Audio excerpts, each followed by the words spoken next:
एकादशीच्या उपवासाच्या फराळामध्ये जोपर्यंत दही, कोकमसार, साबुदाणा वडा, सुंठ साखर, मिरचीचा ठेचा, पेढा, बटाट्याचे चिप्स, उपवासाचे आप्पे आणि रताळ्याचे गुलाबजामुन हे सगळं असल्याशिवाय फराळ कंप्लीट होत नाही.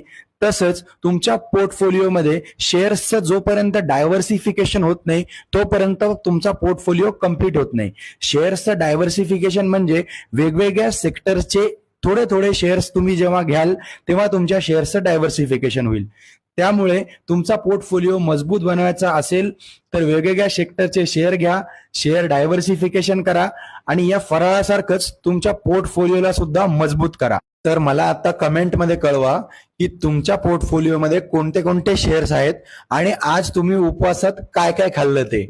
असेच व्हिडिओ पाहण्यासाठी व्हिडिओला लाईक, शेअर आणि मला जरूर फॉलो करा. थँक्यू.